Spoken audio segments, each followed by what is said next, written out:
let's go.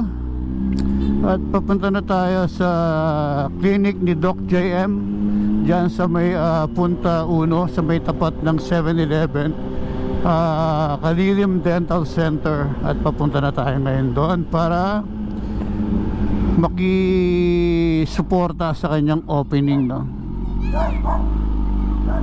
Suporta ng opening ng kanyang bagong clinic. So let's go, samahan nyo akong pumunta sa Kalilim Dental Center. Nabot tayo ng ulan kasi dapat kanina pa tayo pero medyo nagdidilim nga. Kaya hindi muna tayo nakaalis kaagad. Pero ngayon mukhang maghapon tong ganitong panahon, kaya papunta na tayo ngayon doon.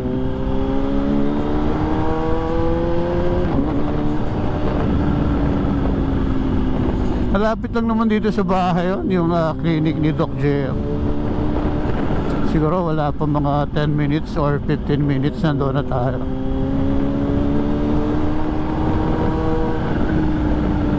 Medyo traffic nga lang paglabas dyan sa kanto ng Vista Mall going to Punta Uno. Lagi naman traffic doon. So expect na natin na traffic ngayon doon. O it's Saturday, baka walang traffic pag Saturday. Let's see.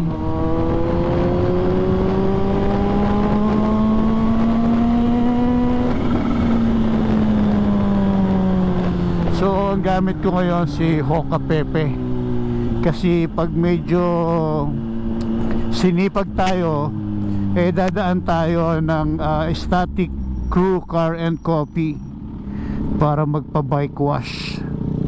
At nagkausap din kasi kami ni Boss R na dalhin ko doon tong CH2 para ma-follow up yung yung ceramic niya.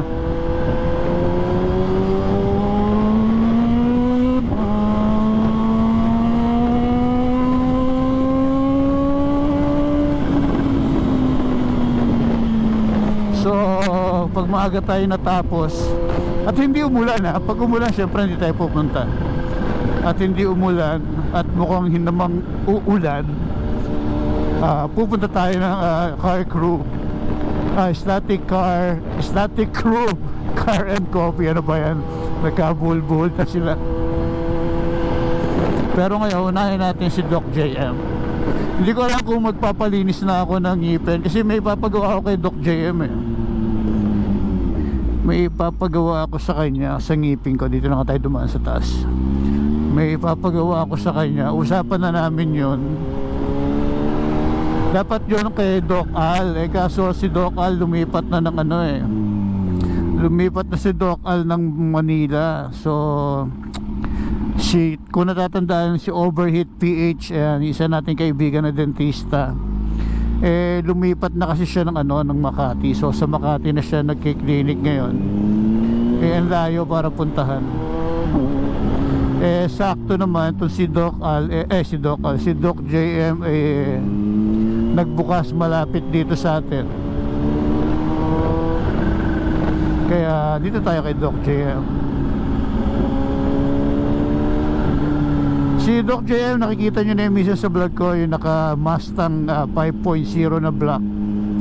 Yan, pina-experience sa atin dati kung paano ang takbo ng isang Mustang 5.0. Grabe, hindi ako yung nagmaneho pero ako yung napagod. Kaya lang ang daya ni Doc, kasi si Doc hindi nagbumotor, hindi siya marunong magmotor. So deal namin, pag tinry kong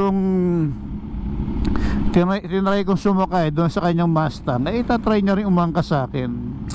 Wala, kasi hindi na natuloy-tuloy yung pag-angkas na sa akin. Sabi ko papa-experience ko rin naman ng supercharged, di ba? Para fair. Kasi kinabahan ako maigi doon sa 5.0 Mustang So sabi ko para fair kami, ipapatry ko sa kanya tong CH2, yung supercharged. Para naman ma-experience na rin yung yung power ng CH2, di ba? Kaso ayaw ni Doc, natatakot. Tsaka nagdadalawang isip din ako. Alam nyo naman, hindi naman tayo sanay mag-angkas. So tignan natin.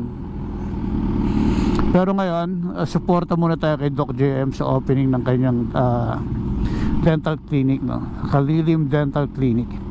So konting tiis lang, konting traffic lang. Lagi naman traffic dito.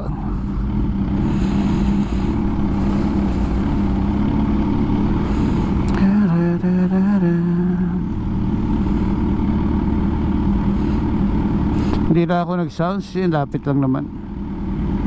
Nakalimutan ko nga rin mag-gloves eh.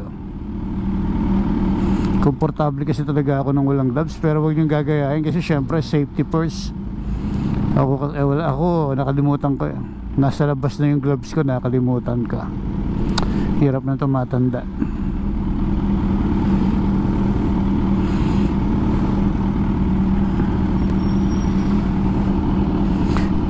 Wala bang magre-request ng bomba? Full bar ako, full tank ako. Kung kailan ako naka-full tank, walang nagre-request ng bomba. Pag isang bar lang ako, 2 bar, dami nagre-request. Request kayo ngayon. Yan o, full tank. Wow, tapang na tao. Katen, laki ng kasalubong. Huwag na.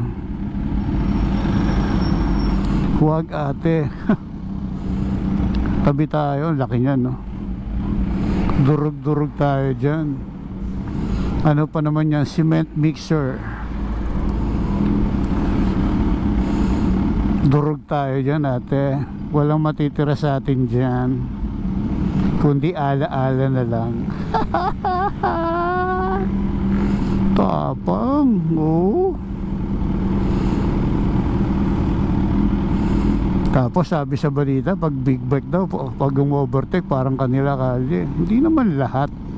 Hindi naman ako nag-overtake, hindi naman ako nagka-counterflow. So hindi lahat. Hindi naman lahat ng naka big bike kamote. Nasa driver yan. Nasa disiplina ng rider yan. Diba? Hindi naman lahat ng naka big bike kamote. So pag sinabihan ba namin kamote, yung nagka-counterflow na small cc, di ba? Nasa ano yan, nasa rider yan. Wala yan sa wala yan sa cc ng motor. Nasa disiplina na yan ng rider, di ba? Kasi kung magkakamote ako, pwede naman umovertake dyan, di ba? Kaya lang hindi naman, yun yung kamote kasi ginawa mo, binalak mo, di ba? Ay nako, marami talagang usapin pagdating sa motor.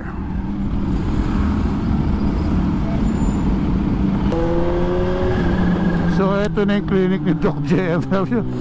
hindi nga tayo makakabakbak kasi ang lapit-lapit. Ayun yung clinic dito sa may ano na yan, sa may ayan o, ayan yung clinic ni Doc JM. Ayan na nga yung kotse niya, nakaparada na doon.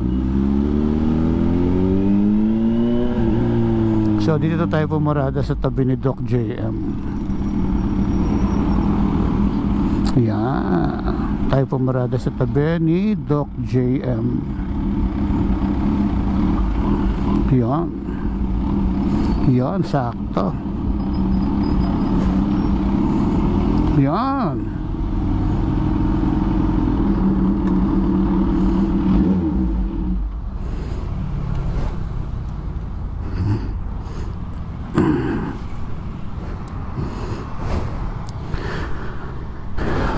So ayun yung clinic ni Doc JM. Ayun, Kalilim Dental Center. So bago tayo pumanik doon, anihin muna natin, videohan muna natin.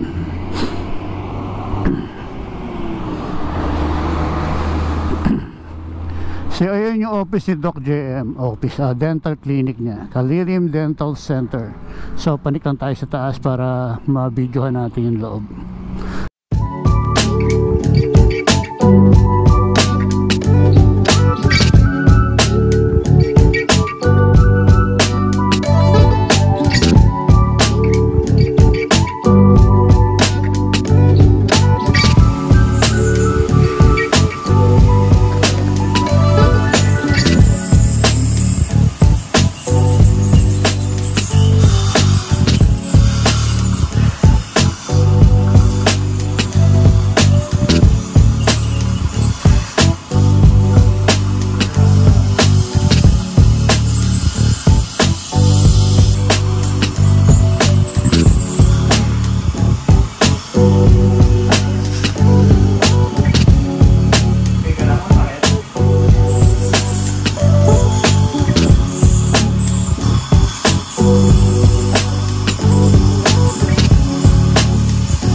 Galing na tayo sa clinic ni Doc JM, no? Medyo maraming pasyente, kaya next week na ako nagpa-schedule ng cleaning.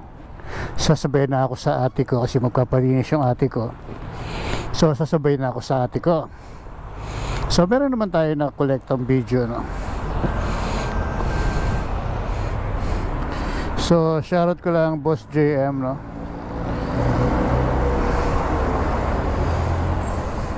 So supposed to be pupunta ako ng static crew car and coffee, kaso maambon eh. Kaya next week na lang pag hindi umaambon. So ngayon mag-edit na lang muna ako ng video. So tayong Starbucks, tayong Maple, para doon tayo mag-edit ng video.